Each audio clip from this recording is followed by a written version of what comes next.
j'entends certains, et certains vont me dire, à juste titre, hein, c'est la vérité et je ne vais pas aller contre, hein.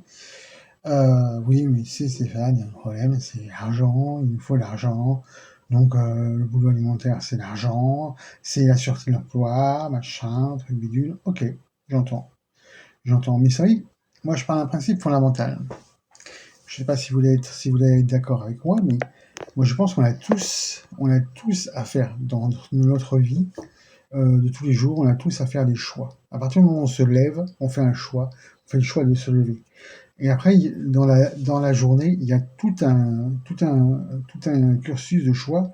Donc, quand on me dit aujourd'hui, j'ai pas le choix, bah si, le fait de dire j'ai pas le choix, c'est déjà un choix. Voilà. Donc, on a tous des choix. Et ça, d'ailleurs, j'en avais dit un peu sur une chaîne, sur ma chaîne YouTube. Ceci étant dit, on ne veut pas se dire qu'on a des choix parce que ça permet de mettre ça sur la faute de l'autre, en fait. Mais en fait, ce qu'on reproche à l'autre, c'est ce qu'on reproche à soi. Donc, quand on me dit, moi, personnellement, les gens viennent me dire, entre guillemets, je vais être un peu vulgaire, mais il m'a baisé la gueule, etc., etc. Bah, quelque part, tu l'as cherché. Donc je dirais que tu trouves un peu ce que tu cherches parce que dans ta vie de tous les jours, tu as des choix à faire. Et personne, je dis bien personne, ne pourra me dire le contraire. Et ça, qu'on le veuille, qu'on le veuille pas, si on a des choix dans la vie, tous les jours, toutes les heures, toutes les minutes, on a des choix. Cette petite vidéo pour compléter ce qu'a dit récemment Stéphane Foustoul, que j'ai beaucoup apprécié sur la notion de choix. Effectivement, quand on prétend qu'on n'a pas le choix, en général, c'est surtout qu'on veut remettre à l'extérieur des choses qu'on ne veut pas voir en soi, en particulier ses propres peurs, ses limitations. Et c'est une façon aussi de faire la victime. Et à ce niveau-là, on pourrait dire que notre société est beaucoup basée sur la notion de victime, parce que ça permet justement de manipuler les gens en fait plus facilement. Comme ils sont victimes, ils sont, comme qui dirait d'un point de vue spirituel, on pourrait plutôt dire d'un point de vue matérialiste en fait du coup, comme des petites billes dans un jeu de billard, soumis à des lois qu'ils ne maîtrisent pas. Donc ça pourrait un petit peu expliquer bien sûr ce fonctionnement-là. Ça ne l'excuse pas, hein, je veux dire, ça l'explique.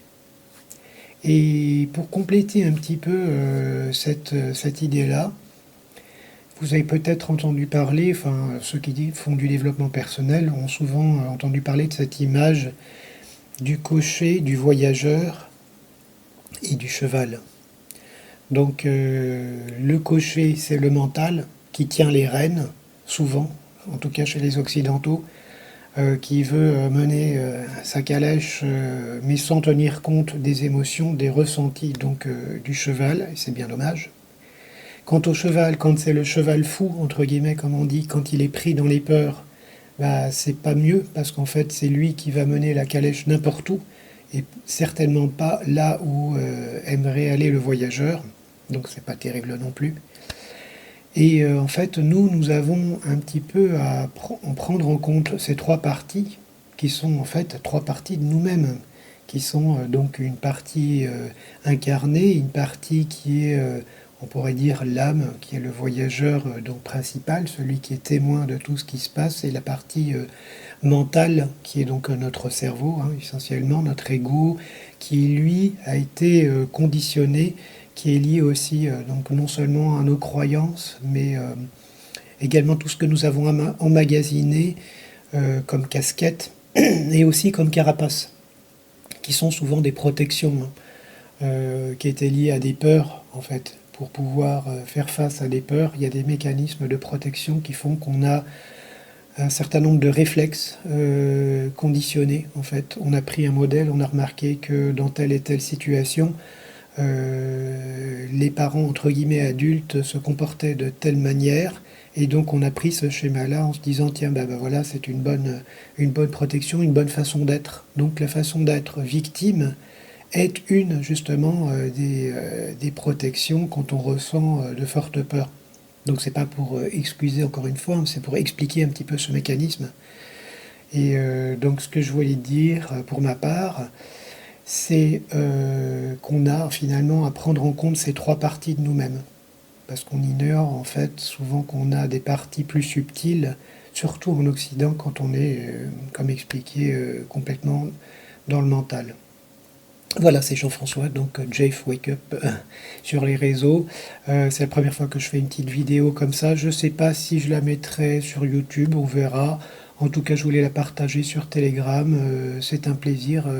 C'est une très bonne initiative que tu as, Stéphane, de lancer ces thèmes un petit peu pour écouter l'univers, entre guillemets, enfin écouter en particulier ce qu'on ressent à l'intérieur. Voilà, bah écoutez, menez votre calèche à bon port et soyez heureux.